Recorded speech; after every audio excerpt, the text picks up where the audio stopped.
What's going on, y'all? Welcome to the B-hole number 33. I'm certainly happy to hear that most of the people who listen to this seem to like it. You guys seem to think it's pretty informative.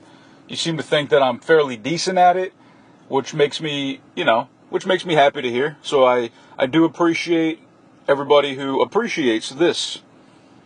So right now I'm in Tehuantepec, Mexico. It's in the southern state of Oaxaca. I've been saying in all my videos, Oaxaca. It's called Oaxaca. And I think it's my dyslexia coming out, guys. I think it's my dyslexia because I know it's called Oaxaca, but I say Oaxaca all the time, which is the total opposite, or it's backwards rather. Tehuantepec is, like I said, it's in southern Mexico, highly indigenous population, hot as fuck, super humid, and it reminds me a lot of Cambodia. Today, I don't know, I've been kind of like getting these hints of being back in Cambodia, to be honest. I think because of the humidity and how like indigenous the population is here, and also the way the markets are, like the wet markets. A wet market is basically, an outdoor market where it can get wet from the rain and you can smell the fucking, all the, I guess the mildew and basically the rotten meat juice and all the stuff that most Westerners would not want to be around, especially when buying food or eating it as well. I was asking the ladies, I was with my woman and I was speaking Spanish to them, and they also speak their native language too, and I kind of forgot what it was, but my woman, she's Mexican and all, and she was speaking Spanish to them too, and I had her ask them for me if they have a lot of like white guys around here, like especially to the market. And she said, the lady who served my food, who was very nice by the way, she's like, yeah, I see them passing through, but they never eat here. They never sit down and eat the food, and that's really not surprising to me. It's because a lot of Westerners, they think when they go to a more indigenous type place, or, quote unquote third world. And Mexico is not a third world country, in my opinion. Maybe in some other people's opinion it would be, but in my opinion it's not. Whether they're going to Cambodia, parts of Africa or whatever, they think, well, if you eat the street food there, you're just going to get sick. You're going to get a virus, you're going to get a parasite. When I lived in Phnom Penh, I was the only guy in my circle that would eat at the wet markets, that would eat in a little plastic stool with the locals. I was the only guy that I knew. I mean, okay, maybe there was a couple others, but the vast majority refused to eat the street food, essentially, like street barbecue. And the reasoning was, well, you're just going to get sick, which is retarded because the locals don't get sick and they eat it all the time. So why would I? Guys, I've eaten all kinds of street food in places that at first glance might make your stomach rumble a little bit, but never got sick one fucking time. Never once. Even the place with flies. Anyways, yeah, so on the way down here to Tehuantepec, it was very curvy, mountainous roads, and a lot of cliffs, a lot of cactus. Go fuck yourself if you said cacti. You can fuck your mother. Okay. Very, very curvy, windy mountain roads, and all of a sudden we hit this fucking roadblock. These guys, so we're driving up the hill, and we see a cow walking down the road. Like, just like a young cat, I guess a calf walking down the road straight at us, which was kind of weird, right? Just no people around it, just a lone calf. Then we see two dudes at the top of the hill with red cloths or flags, waving them at us. And my woman and I were talking about road bandits just before this. They were talking about how people, especially in the countryside, if you're driving by yourself, a lot of times you are putting yourself in danger to get robbed. Pardon me. And it's smart to travel the back roads of any country like this, whether you're in an African country, an Asian country, or Latin American country. It's smart to travel in like a caravan or with other people, and especially to do that at daytime and not at night. It's best not to travel. So we thought all of a sudden, oh shit, like, don't stop for these guys because they might try to fucking rob us or something, But there was a roadblock And what had happened was there was an intersection right there, and about 300 natives local to the mountains right there put up a bunch of fucking tires and had a dump truck and like gravel mounds and shit to block the intersection so nobody could get through. Thankfully, we were close enough to it to where we knew what was going on. And literally, we were there for 3.5 hours, and it was miles and miles. I mean, probably an hour-long car of line was built up behind us. And anyways, the reason was, and I'm going to wrap this here, I'm going to wrap this up in a second and get to email, so just relax. But the reason they were doing this was because these natives in the mountains don't get any kind of love from the government. Like, they don't get attention from the government, essentially. So basically, they need help. They don't have a strong enough voice for the government to listen to them. So their way of getting attention from the government, and their mind, is to block the fucking road. So all these people, I mean, we're talking thousands of people they were blocking from coming through. And they had one little rinky-dink ass cop come down there, like one Mexican cop come down there to try to sort it out. He can't do shit against all these people with machetes and probably guns and shit who are very angry. So on one hand, I feel for the natives there that feel like the government doesn't hear them, doesn't give a fuck about them. I don't know what it is they needed, but they were protesting. But on the other hand, how fucking retarded do you have to be to think that that is the way to get the government to listen to you? In fact, you're just going to piss everybody off. And apparently that happens all the time in that intersection. Like, that's a common thing, apparently. Which goes to show, obviously, that is not the right method. Or it goes to show that the Mexican government really does not give a fuck about those native people. But we made it through finally. Anyways, Tehuantepec is cool. We're going to be heading to Chiapas tomorrow, which is the most southern state in Mexico. I digress, everybody. Just a fun little story. I'm going to give some fitness advice, and then I'm going to read a bunch of emails. And if I have time at the end of the video, the end of the B-hole, I'm going to give my UFC 234 picks, which is this Saturday. So this B-hole might be pretty long, and I hope you guys enjoy, Anyways, fitness tip. Getting a six-pack. I'm going to talk about six-packs. I'm going to talk about six-packs from different angles. I'm going to talk about ways to get it. Kind of like a social stigma behind the six-pack. I'm going to talk about nutrition. I'm going to talk about legit six-packs and non-legit six-packs. First of all, the number one way to get a six-pack, the number one way for most male adults is what? Can you guess? Can you guess what the number one, the most important aspect of getting a six-pack is? It's nutrition. It's nutrition. I mean, at this point, it's almost cliche to say. You can work as hard as you want. You can be doing 1,000 fucking crunches a day, planks at the ass. You could be doing everything right, but if your nutrition is not on point and strict, chances are you're not going to have a six-pack. Nutrition and cardio are key. Because men, especially men who are my age and older, because I'm 30 years old, in a few years, like I'm still kind of at my physical peak where I can put on a lot of muscle and strength, and I'm not going to really put on a lot of fat. But in the next few years, if I'm like most guys, I'm going to notice a decrease in my testosterone, especially, I'm 30, so probably, maybe not in a few years, maybe 7, 8, 9 years. So maybe closer to 40. When men get older and lose testosterone and put on body fat, the number one place that it accumulates is the midsection.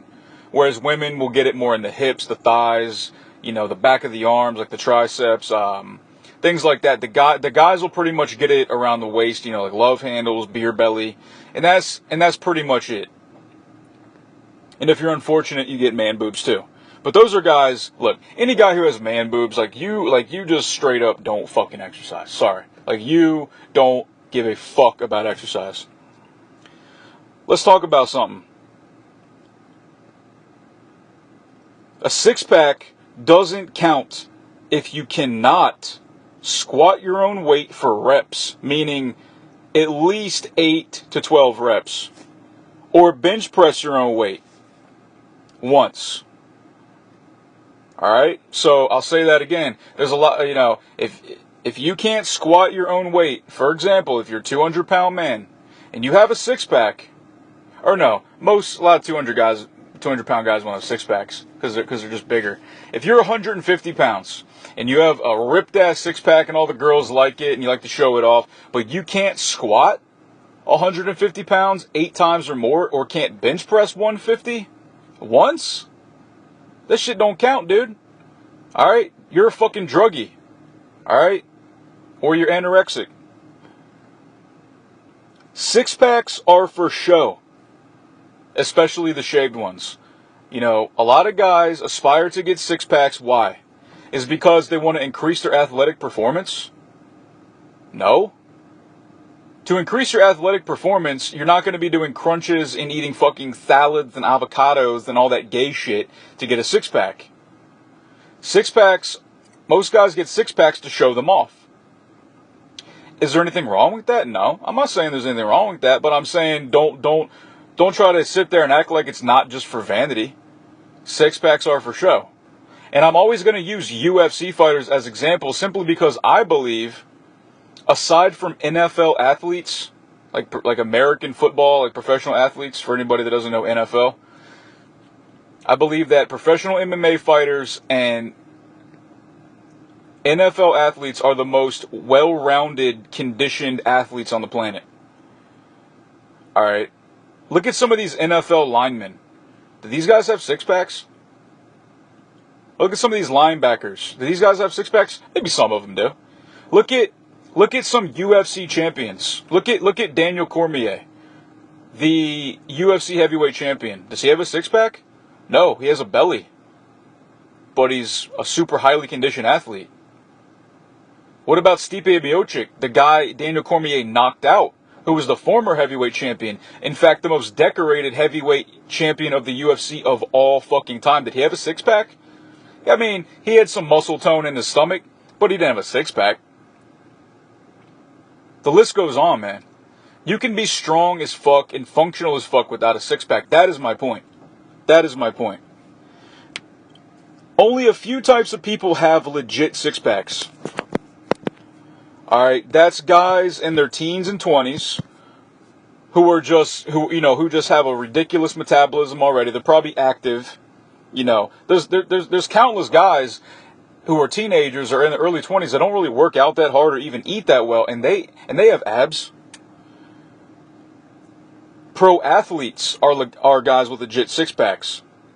Gay jacked dudes. And gay jacked dudes, in my opinion, get no respect. And I'm not saying all gay jacked dudes are gay, but they look gay.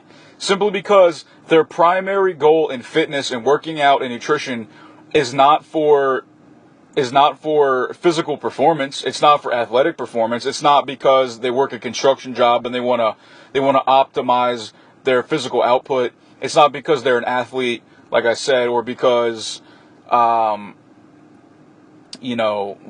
that they just want to be more functional and just have more longevity in their life. They do it simply for the aesthetics. They do it simply for the look.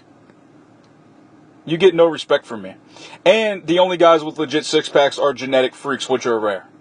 Guys who don't work out, don't eat well, and they're just jacked, very muscular, and it's rare, but you do see it. So, unless you're a teenager, a pro athlete,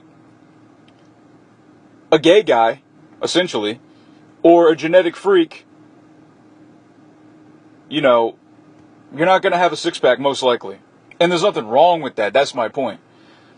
I want to talk about one more thing before I move on to the emails. I want to talk about ways to get a six-pack besides nutrition. I want to talk about actual exercises.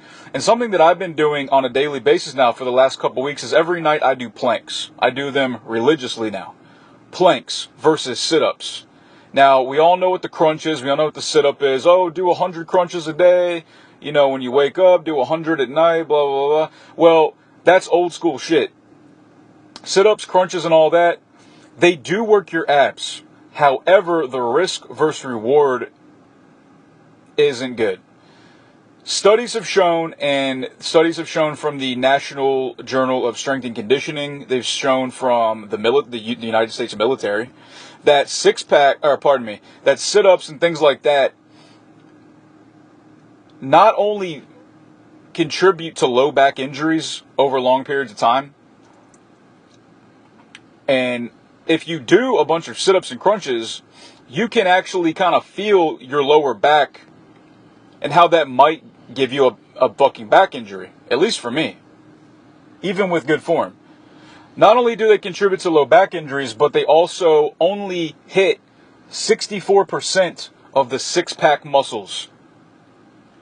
And they don't really hit anything else. They just kind of hit those abs, especially the upper abs, which are the easiest for guys to get chiseled. It's the lower abs and the obliques and the lower back muscles that are harder to attack, which is why planks are better. Planks have been proven to hit 100% of the six-pack muscles as opposed to 64, so what would you rather do?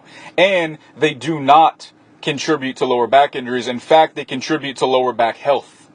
Obviously, form is key, obviously, like you want to do it correctly.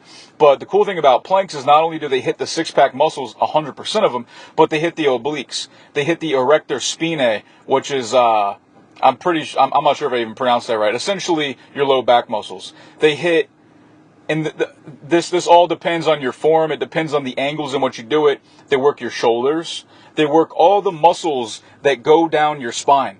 So it's kind of like an all-for-one special in terms of working your core.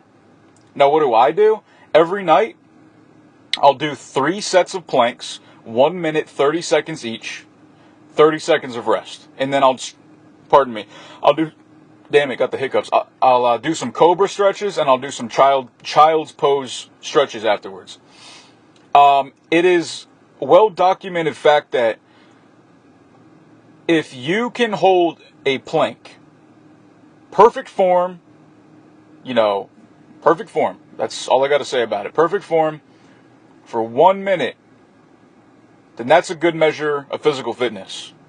That means you have a pretty strong core. All right. You can do side planks, which I do as well. I like to mix those in, which is just on your side. And again, like, you guys can do your own research on this, but I'm just trying to give you some ideas.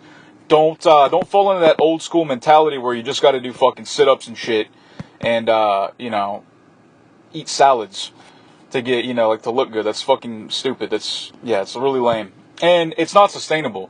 And also, I do what's called Supermans. And Supermans are fucking hard, and they're amazing. A Superman is when you lay on your stomach and you have everything on the ground. You're laying on your stomach, and the only thing that should be touching the ground is like your torso and your hips. You should have your legs up and your arms up and your head up like you're flying like Superman. And what that does is it attacks your entire posterior chain. It gets your rear delts. It gets your rhomboids, your lower trapezius muscles. It gets I wouldn't say it hits your lats, but it hits your lower back. It really hits the glutes, hits the hamstrings, and if you spread your legs wide, you'll feel it in your hips and your gluteus medius muscles. You can do things like move your arms back and forth while you're doing it. There's many variations and progressions to planks and Supermans. And progression simply means a way to make it more difficult. So you start with the basic plank, and then if you want to make a progression, then you can do what's called a rocking plank, where you kind of hold the plank, but you rock your hips side to side. You can do a contralateral plank, which is another progression where, for example, you're doing a plank, you raise your left arm, and you raise your right leg off the ground, while your right arm and your left leg are the ones supporting you. So it's a contralateral hold. Left arm, right leg, vice versa. That's called contralateral. That's a progression, and a regression would obviously be a way to make it easier. Does that make sense what I'm saying, guys? And the cool thing is, like, you can do them pretty much every day or every other day. And form is more important than time. So if you can't do a plank correctly for 1 minute, that's okay. That's okay. Do it for 30 seconds. If you can do that, no problem, try 40 seconds. If you can do that, no problem, try 50. But if you can't do 50, then stay at 45. Does that make sense what I'm saying, guys? And obviously, nutrition is key. I'm not going to talk all about that. I think I've used up enough time. I digress. Let me do some fucking emails, man. Fucking bitch-ass motherfuckers who have a six-pack that can't even squat their own weight. All right, let's talk about... Here's one right here. We go. I got this one a little while ago. I actually discussed an email from the same dude in my last B-hole about training Muay Thai, about like the right way and the wrong way to start it. He sent me this one a little while ago, so shout out to you, Simon. You know who you are, buddy. I believe this is an Australian guy, and the title of the email is Controlling the Munchies and Overeating When High. I can relate, sir. I can relate. Alright, the email goes... okay. How to stop eating and get control of the munchies when really stoned. I have tried everything. I work out and I'm still fat from overeating. Not obese, and I eat too much because food is so damn good when high on weed and I just can't stop eating. I love weed though, and I want it in part of my life. Alright. Well, do I have to point out the obvious lack of fucking discipline with you, dude? The obvious lack of self-control is the biggest thing with you. You say you want weed to be a part of your life, but yet you can't deal with the major side effect of weed being a part of your life. You know, for some people, the biggest side effect for weed is not munchies. It's isolation.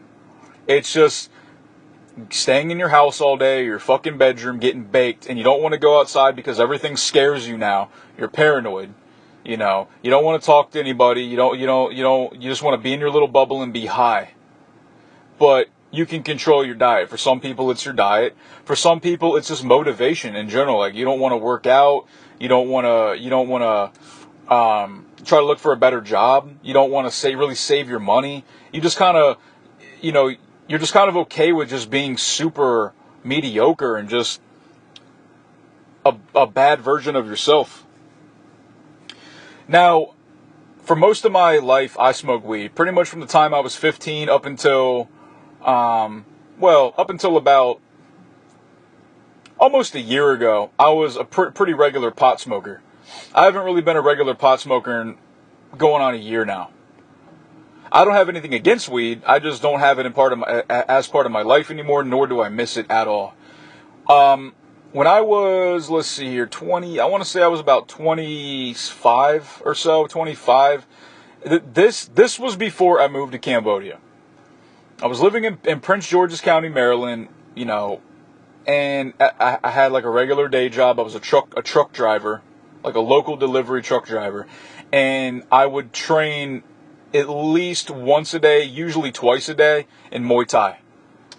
And I listened to the Joe Rogan podcast a lot, among a couple others, and I started learning about the ketogenic diet and like bulletproof coffee with like the butter in it, and just kind of about, I just learned a lot more about nutrition, fitness, and just overall self-control in your life. And that's the reason I think a lot of the people who are listening to me right now, I know for a fact a lot of you like Joe Rogan podcast. And of course you do, because he's very fucking relatable to a lot of fucking people. That's why he's the most successful podcast on the fucking planet. I'm saying fuck a lot, huh? Anyways. So, I was also a total pothead. I like to smoke weed from the time I woke up, all throughout the day to the time I went to bed. Believe me, dude, I wanted it part of my life too. But I knew that I had to overcome that munchy feeling. I had to overcome that. Or eat shit that I could when I was high to not really gain weight. So anyways, I committed myself to 3 months of a ketogenic diet. And I did it successfully. And I was a pothead. Now, I'm not going to lie. There were definitely times where I wanted to fucking go get a pizza or a burger or slam some fucking beers or whatever. And that's just part of life, man. Sometimes you're going to get cravings for shit.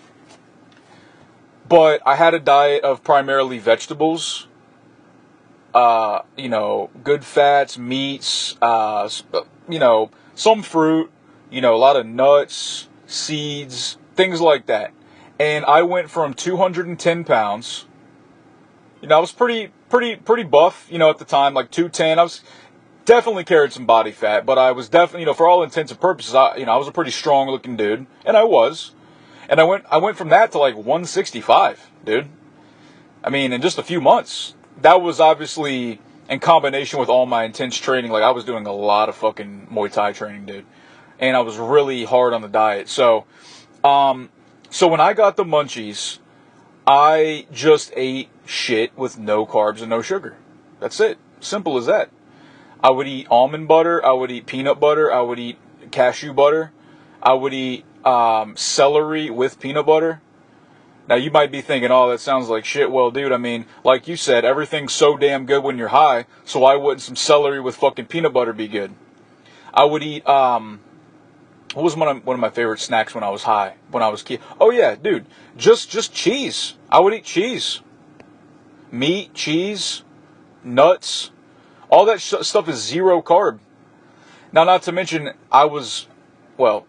to mention again, rather, I was very physically active, though, so that definitely helped. But the biggest thing isn't that. The biggest thing is, the biggest thing that you're not admitting to yourself, dude, or at least that I don't feel like you're admitting to me in this email, is that you don't have moderation button. And I can relate. I'm not shitting on you, dude. I'm not shitting on you.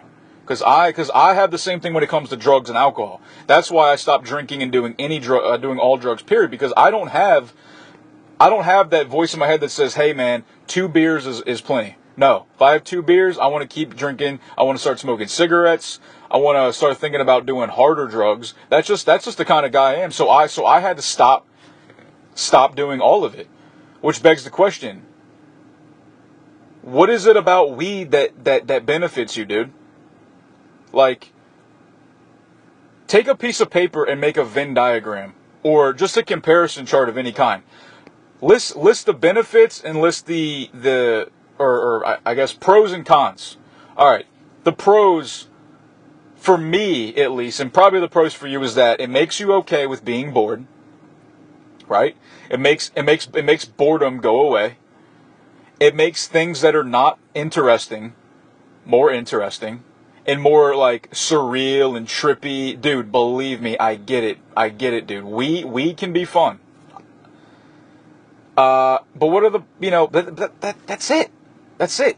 It just warps your perception into making things more, fun or funny or trippy or kind of weird and eclectic.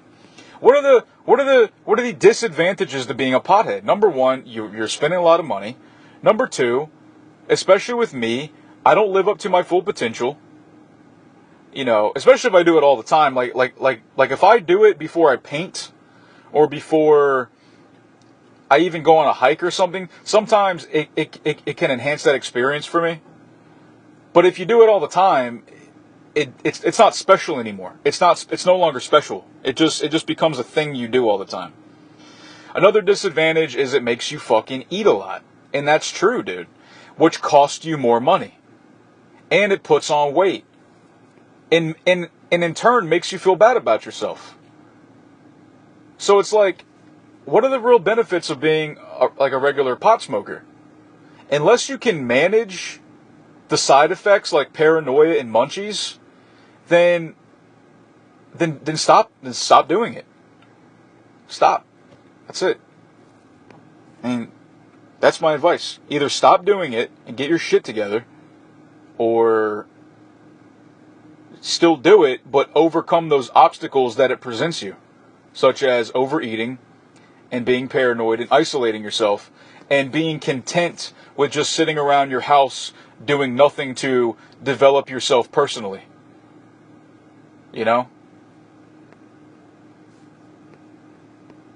Let's see here. Another email, blah, blah, blah, blah, blah. Let's see what we got here. Alright, got another one. Questions about Cambodia from a guy named Tristan. What's up, Tristan Cole? Wow, dude. You're definitely white as fuck. Guaranteed, man. Tristan Cole. You sound like a gay porn star, dude. I'm not gonna lie. That sounds like a gay porn star name. All right, he says, "Hey NJH, came across your channel and instantly had to sub. You've offered me some amazing advice. Thank you. I'm glad to hear that for sure, dude. Honestly, thank you, man." He says, "I'm not doing too well in school right now, and I'm thinking of doing some TEFL in Cambodia as a backup." Okay, first off, do not go to Cambodia or any other TEFL institute or place where there's a TEFL institution and get your TEFL in class. It is way too much fucking money. It takes way too long. And it's a system for them to make money while they don't really help you. If you're going to get your TEFL, do it online. Do it online. There's countless legit places. Do it online. It should only be a few $100 at the max. And always get 120-hour TEFL certifications. Do not, I repeat, do not pay for in-class TEFL. It takes about a month and costs thousands of dollars. Don't fucking do it. Anyways, he says, how hard is it, honestly, to get a job there? I'm a white male from America who's 18 years old and really good at interviews. Well, that's kind of your opinion, huh? You're 18, dude, so chill out. How much should I bring? I'm thinking of working part-time to save up $3,000 after plane visa and Okay, well, why work part-time? Work full-time. Why work part-time? Work full-time, dude. How did you tell your family? I have my dad's support, but not sure how my mom will be, blah, blah, blah, blah. All right, so basically this guy has a list of questions, and I'm just going to read the question and give a brief answer. He said, how hard is it, honestly, to get a job there? I'm a white male from America who's 18 years old. I never met any teachers over there that were that young. In fact, I was interested in having my little brother come at the time, and he would have been like 19 at the time when I was there. He's obviously older now because time has passed, but I had asked people, and they were like, oh man, like you got to be around 20 or 21 to get a job. Now is that true? I doubt it. I think that there are schools that would hire you at 18. However, get your high school diploma, dude, for sure. Like graduate high school, which you may or may not have done. I don't even know if you said that or not. I'm sorry. And you need to go with a TEFL. Now, I got my TEFL when I was in Cambodia, but I got it online. That's I got it online, and all the schools I went to, they never cared to see it. They never cared to see it. They just wanted to see my passport. They wanted a resume, a cover letter. They wanted, they just wanted to see how I carried myself. And maybe you are good at interviews, but you should cross your T's and dot your I's, so to speak, and get all the papers you need. Get the certifications you need, i.e., high school diploma, TEFL, 120 hours. And go over there with money, and I believe that you can find the job. Now, things have changed since I've been, so you do need to get a work permit, which can be done easily. Like don't even stress about that. That's no big deal. How did I tell my family? I had my dad's support. How did I tell my family? What did I do? I just bought listen, when I went, I already had my own apartment.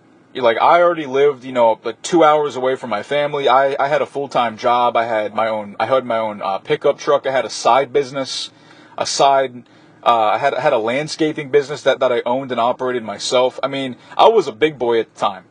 So I could have done whatever the hell I wanted. And that was not my first time leaving home. It's a little different for you because you're 18, and I'm assuming that you've never left home before. Not that there's anything wrong with that. You're 18. But, yeah, dude. I'm sure your parents, if they're, look, I think that any decent parents would support their child's dream of, traveling or doing something big or doing, just doing anything really that makes them happy, I'm sure. But they're also going to have their concerns too. You're 18. I'm assuming you've never left home or been abroad really, like, by yourself, at least. So I'm assuming that your parents are going to have their reservations about their 18-year-old son going to fucking Cambodia by himself with money by himself to teach English to, of course they're going to be concerned. They might not even let you go. I don't know. But that doesn't mean you shouldn't try and talk to them. When I went, I just straight up said, hey, look, like, I bought a ticket to Bangkok, Thailand. I got all my money, and yeah, I'm going. So, peace. No, and they were obviously they were concerned, but they were totally all about it because they kind of knew I was that type of guy anyway. Is there anything specific I should bring, or that you wish you brought with you? I brought one backpack full of my shit. I brought my electronics, and I brought my toiletries and some clothes. That's it. Everything else you can get there. So bring your electronics, i.e. laptop, computer. What you really need to be careful with your bag, dude. Like, don't be an idiot and leave your bag unattended ever, especially on a tuk-tuk, because somebody can drive by and snatch that shit off. It happened to a lot of people that I knew there, simply because they didn't have their bag, like, they weren't holding on to their bag. Your laptop, computer, your cell phone, your a camera, if that's what you're into, all your electronics, toiletries, toothbrush, all your shit, fucking, dick wax, I don't know, dude, whatever blows your hair back, man. And then, some clothes. Some clothes. The rest you can get there. It's best not to overpack, dude, because the last thing you want to do is be by yourself in a foreign land, an alien land, where you don't know how to speak the language, you don't know the culture, you don't know where anything is, you stick out like a fucking sore thumb, and on top of that, you're lugging around a bunch of fucking bags. Dude, nothing screams rob me like that, or more than that. So go, be a minimalist, carry one bag. Oh, and also your documents, of course, like I said, TEFL, high school diploma, passport. And if you don't get your TEFL in the States, you can always go there and do it, get it online there. But it, probably be better to do it now while you're saving up money. How dangerous is Phnom Penh? I'm a smaller dude, so I wouldn't be as good at defending myself as you. If that's a concern, then don't go walking around at night by yourself where there's not a lot of people. If you're walking around and you get the vibe that, people are preying on you, then leave. Don't walk around at nighttime like I said, where there's not other people and there's not a lot of light. Common sense, dude. I'm not going to ramble about that because I've talked about this so much. Any advice for the first month there? Yeah, my advice for the first month there is, if you're planning on staying there long term, get a guest house for a couple of weeks and then get an apartment. Get a small, very modest apartment, something that's cheap, something to get you by for a few months while you're there, and walk around. Walk around as much as you can, because that is a good way to map out the territory, see where things are, learn your way around town. And when I say see where things are, I mean everything, like where to get things fixed, where to buy things that you might need or want, where to find places to live, find places to hang out. You might meet people. You might bump into some people that can help you speak Khmer better. That's another thing. Advice for the first month there, dude. You got to make an effort to learn some basic Khmer, dude. And obviously, don't be a dummy and go blow your money on pussy and beer and drugs. Please don't do that. Countless people do it, and they have to go right back to their country in a month. How hard is it to do things there when I don't speak a dime of Khmer? I wouldn't say it's that hard. I mean, if you go to places where there's, if you go to places where there's other, not Cambodians, like white, black people. Well, you don't really see black people there very often, but I'll just say Westerners. This is a general term. Go to places where Westerners hang out. Usually, they're definitely going to speak some English for sure. I actually have noticed that more Cambodians speak English than Mexicans do, at least from what I've seen. It was just kind of funny because Mexico was right next to the United States. But that's a totally different subject. yeah, things will definitely be easier for you if you can speak Khmer, especially financially, because you can haggle and kind of negotiate prices when it comes to a tuk-tuk ride. You can negotiate prices when buying, things at the market. And just getting respect from people, and they always appreciate when a Westerner, at least shows an effort to speak their language. And it's just cool to know how to do. Like, it's cool to say that you know how to speak, kind of an obscure language like Khmer, right? Anyways, that's pretty much that for that email. Hey, thanks, Tristan. Tristan, don't work part-time, dude. Work full-time and try to make a move, dude. All right. Another question. This is a long email, dude. Fuck. This guy's asking about college. He says, all right, this is a long email. I'm going to skim over this for just a minute, then I'm going to move on. He says, hey, Howard, I'm a 26-year-old guy living in the Rust Belt of the United States, blah, blah, blah. He said he wants to leave the U.S., to leave his comfort zone and try some new shit. And he was, basically is asking about going to college, getting education. He says a lot of countries want a degree to even teach to little kids. Some countries don't really care. Should I take time to get a 4-year degree if I can manage to get it done with no debt or possibly cheaply? Maybe work on the degree, blah, blah, blah, blah, blah. Dude, you have too many questions. It sounds like you're unsure, so I'm just going to help you out. Basically, the long and short of it is this. This guy wants to move abroad from the USA. He wants to go to a new country. He wants to, wants to possibly teach ESL. He wants to live a more adventurous life. And dude, don't we all? But he's also being smart in the sense he's thinking long term. He wants to know, should I get a 4-year degree? Should I invest my time, my effort, my money into getting a 4-year college degree? Or is it even worth it in the fucking first place? Should I just go? In my opinion, I think that a college degree nowadays is losing its value day by day. I think it's losing its value. I think that's very evident. How many people do you hear? They spend all this time in college. They fucking brag about, I'm in college. I'm studying neurophysics or whatever the fuck. And they can't even find a fucking job, and then they're in debt. They can't even pay off the degree because they don't have a fucking job.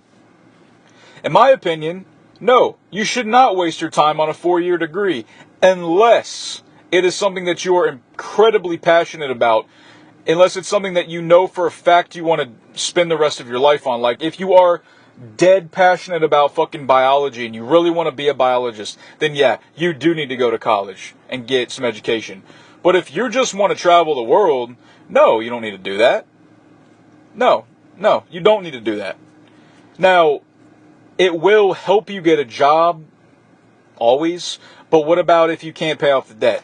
He was talking about joining the military to help pay for it, but that's a whole nother can of worms, man. What if you get fucking killed in the military? Well, you're not going to be doing much traveling then, now are you? If you don't have a fucking head. No, you're not. So, in my opinion, I would buckle down, work, save up your money, get certifications. Get your TEFL, get a personal trainer certification, get a fucking, there's all kinds of certifications out there that are legit, that you can put on a resume that people will accept. I just don't think going to college is really worth it anymore. Unless, like I said, it's super cheap for you, or free, or if being in debt and sacrificing your time, effort, and money is worth it because you're so passionate about it. That's really all I have to say about it, man. And he said, do you know of anyone that worked on a degree while overseas teaching English? Yeah, I did know people that had a degree, but they didn't need it. It was just pointless. Like they just had a degree, but it's like it didn't even matter. I mean, in fact, it seems like the only thing they did with their degree was fucking tell you that they had a degree and just fucking brag about it, dude. So I wouldn't even waste your time, dude. Especially your fucking money. I digress. Thanks for the email, partner. Let's move on to another email.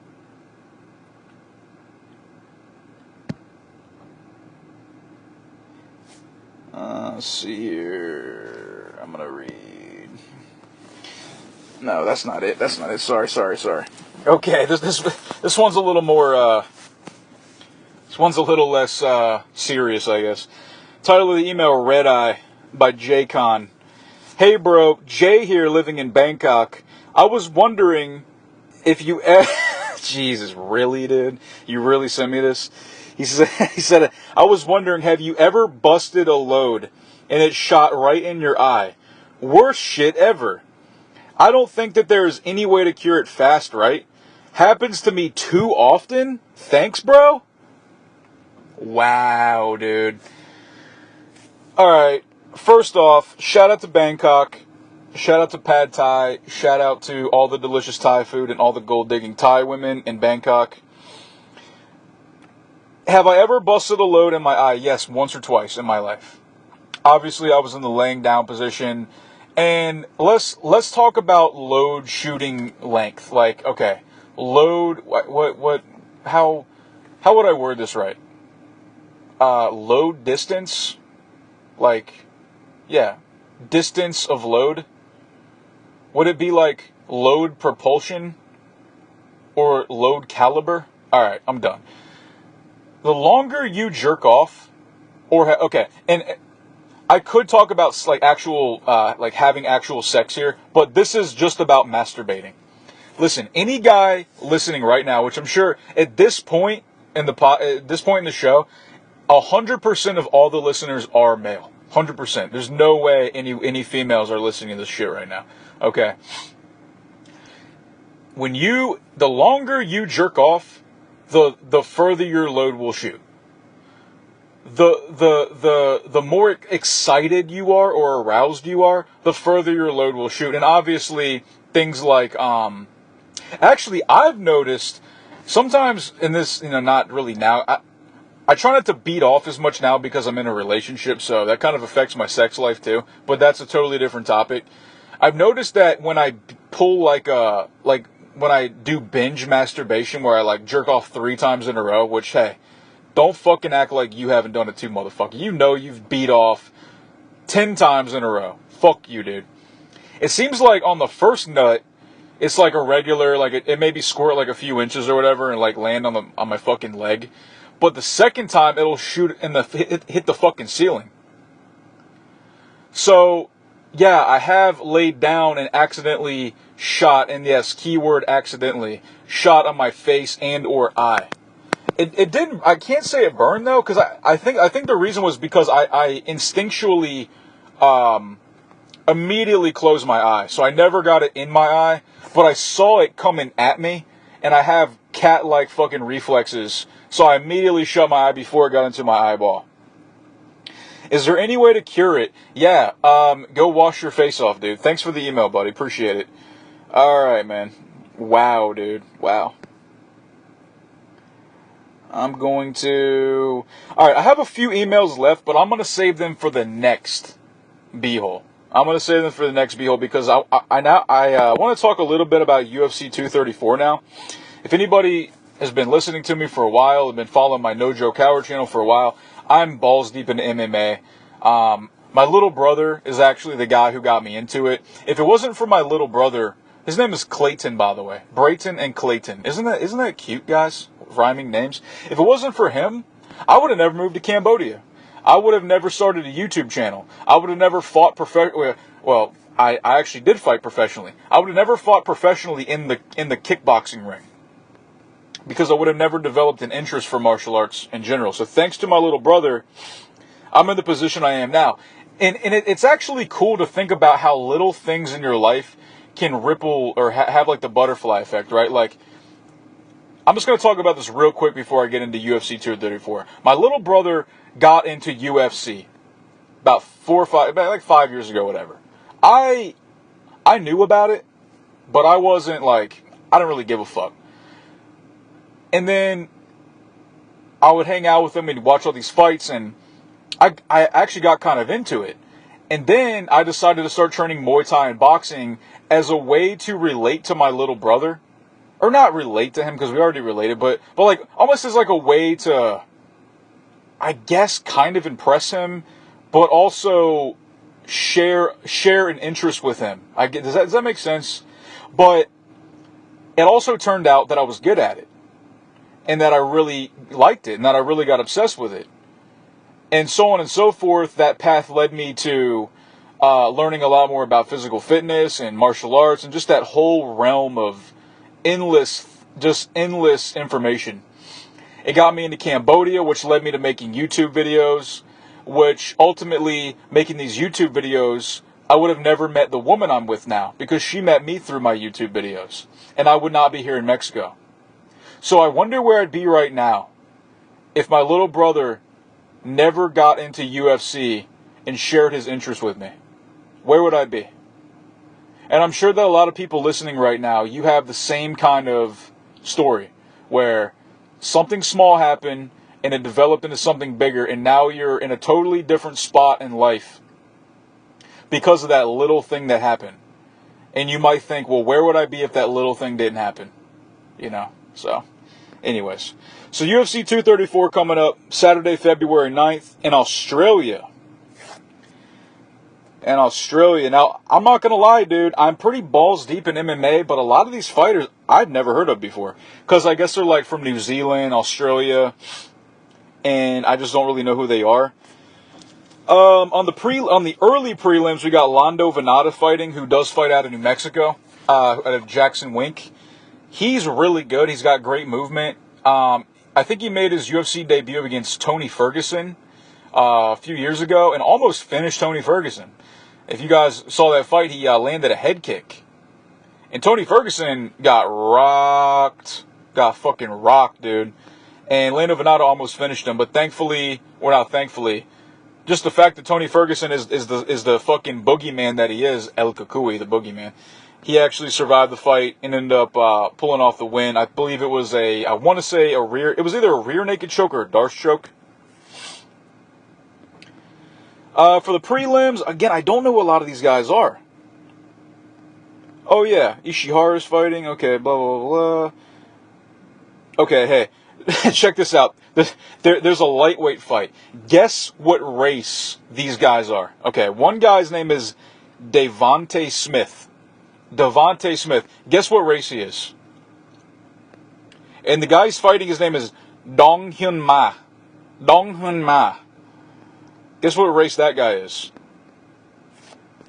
Alright. Let's talk about the main card. Alright, we got Sam Alvey fighting Jim Crute. Sam Alvey annoys me. And this is a light heavyweight fight. And Sam Alvey doesn't annoy me because he's not a good fighter. Or, pardon me, because he smiles too much. His nickname is actually Smilin' Sam Alvey, because he always he has this thing where he likes to smile a lot at his opponent. It's like this very fake big smile, and it's like his trademark now. I think it's kind of corny personally, because he does it too much, and it's like, yeah, dude, we get it.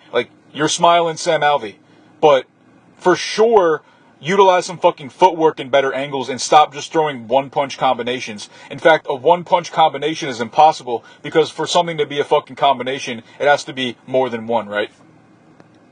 Sam Alvey is quintessentially the whitest fighter ever, simply because he's slow, he has no rhythm, no footwork, no head movement. I'm not saying all white fighters are like that, but when black dudes make fun of how white guys fight and then knock them out, that's why. Because he's doughy and has no kind of rhythm, movement, head movement, and just throws slow labored punches. That's why he gets knocked out a lot. Anyways, I'm pulling for Jim Crute. I'm assuming he's Australian or Kiwi or something like that. Sam Alvey, guys like that who don't evolve their game annoy me. It annoys me when you see an MMA fighter, any kind of professional athlete, or even just anybody, like an artist, a comedian, a chef, and they just do the same, they just use the same recipe over and over and over again, and they expect to evolve when they don't. Who said, fucking Eleanor Roosevelt said the definition of insanity is doing the same thing over and over again and expecting a new result. Well, if you go in the cage against another trained fucking assassin and you use sloppy white boy footwork and sloppy white boy head movement, yeah, I said it, and just throw 1-2s, and that's all you ever do, and you're wondering why you keep losing, well, dude, that's why. With that being said, though, Sam Alvey does have one-punch knockout power. So, obviously, if he catches Crute on the chin, which I don't think he will, he's likely to win. The next fight is a women's flyweight fight. These are two women fighting, and who gives a fuck? So I'm going to move on. Bantamweight. Ronnie Yaha versus Ricky Simone. Ricky Simone, from what I've seen of him, is a tough-ass motherfucker, man. He's a little Latino guy. Bantamweight, that's 135 pounds. Fighting Ronnie Yaha. I guess, again, this guy, Ronnie Yaha, sorry if I said his name wrong, is Australian or Kiwi or something like that. I personally don't give a fuck about this fight simply because they're nowhere near title contention. Now, if you're in the top 5 in bantamweight UFC, like Pedro Munoz, Cody Garbrandt, Marlon Mahais, obviously Dillashaw's a champ, or even Henry Cejudo, who could potentially be moving up to bantamweight soon, then talk to me. But if you're not even ranked top 10, like, I don't really care, because I don't know who you are, except if you're Sean O'Malley, who got suspended for some bullshit. Sean O'Malley is an interesting character, or fighter rather, and he should be back in the mix soon. But when he fights, I'll be talking all about it. Let's talk about the co-main event and the main event, man. That's really what I'm into. So, Israel Adesanya, who's undefeated, got a record of 15-0 versus Anderson Silva, who's often considered the greatest of all time. Which my rebuttal to that would be, if you've been caught cheating, then you can't be the greatest of all time. Sorry, dude. If you get busted for steroids on even once, I'm sorry, but you're not the greatest of all time. The greatest of all time is the guy who did it the right way. Is the guy who never cheated, and did great. So, John Jones, Anderson Silva, sorry, dude, you're not the greatest of all time. You're just not. You're a cheater. Okay. Anderson Silva has lost. Let's see here. Out of his last, I want to say 5 fights he's lost. It all started with Chris Weidman, right? It won, UFC 163. He was clowning Weidman. Well, he was actually kind of getting handled in that fight by Weidman. Weidman ended up knocking him out. And then they fought again, immediate rematch. Weidman was winning the fight. He was beating Anderson Silva. And then Anderson Silva, you saw what happened. He threw a leg kick. Weidman checked it. Anderson Silva, his leg turned into fucking raw spaghetti. Cooked spaghetti. Took a bunch of time off, did a bunch of steroids. He came back, fought Nick Diaz. He won a pretty boring decision, but it was a no contest because Nick Diaz got popped for weed. Anderson Silva got popped for steroids. And check this out. Nick Diaz got suspended for 4 or 5 years for a little weed. Anderson Silva got suspended for, I think, 2 years for steroids. So, yeah. And then he comes back. Anderson Silva comes back. I think he fights, does he fight, was it Daniel Cormier that he fought? Yeah, he fought Daniel Cormier, he got beat. He fought his last, and he fought Michael Bisping. Right, he fought Michael Bisping. He lost. And then he fought Derek Brunson and won a very, whatever. He just, he edged out a decision, basically.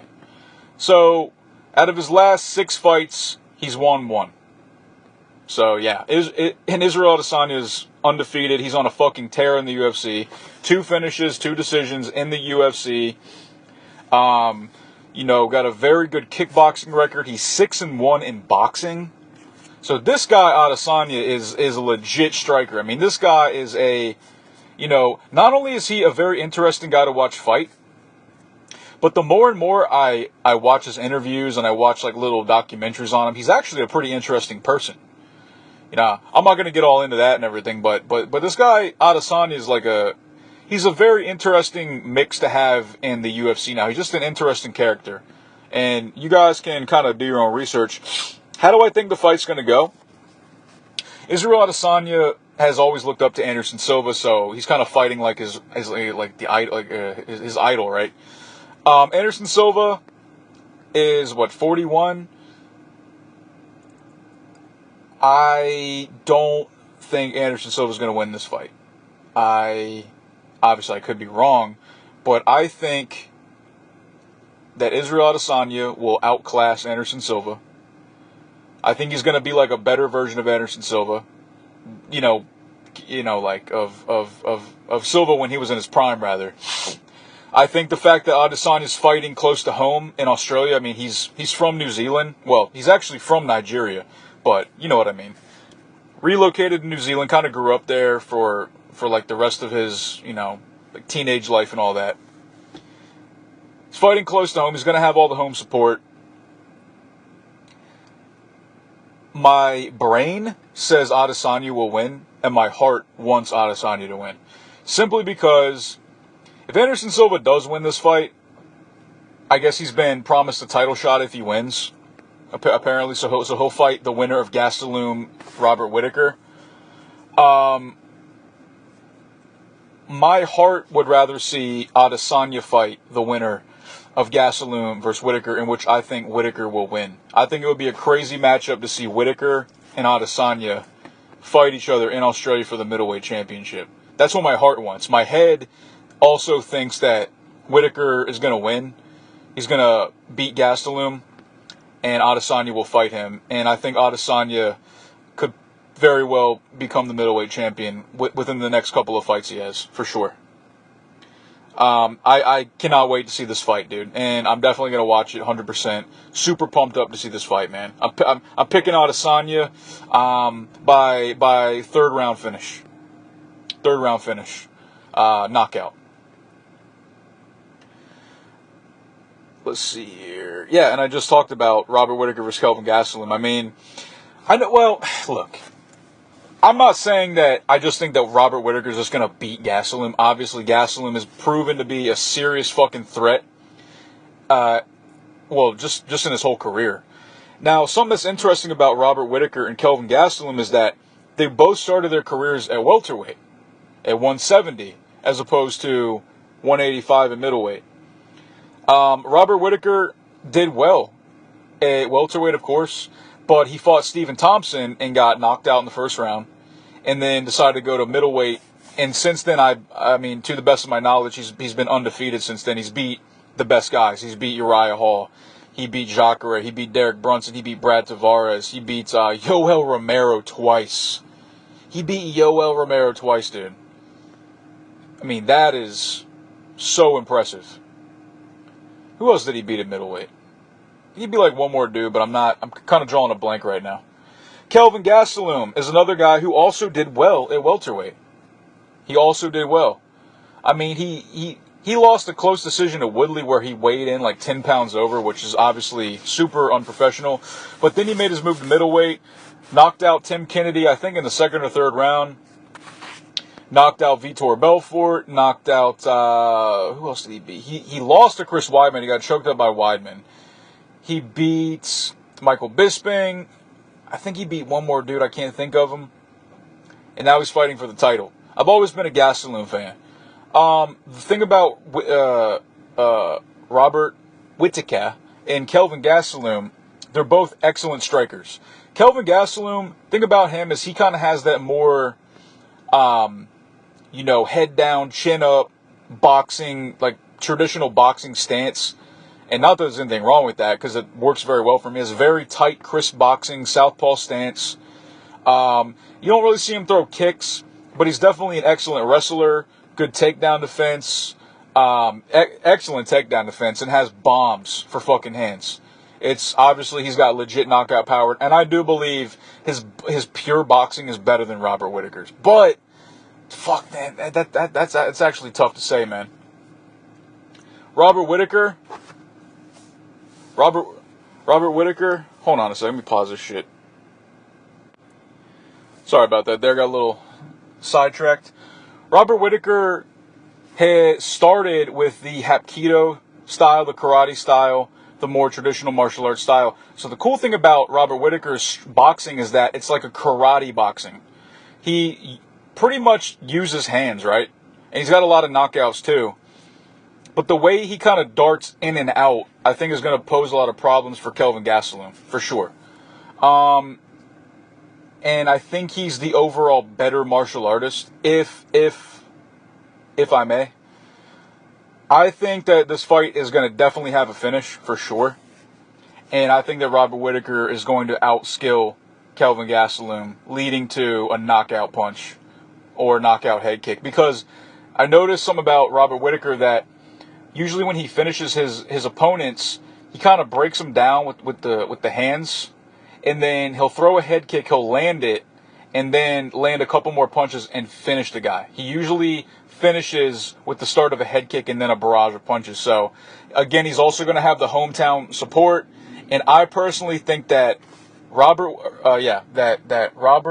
Whittaker versus Israel Adesanya would be such an amazing fucking fight.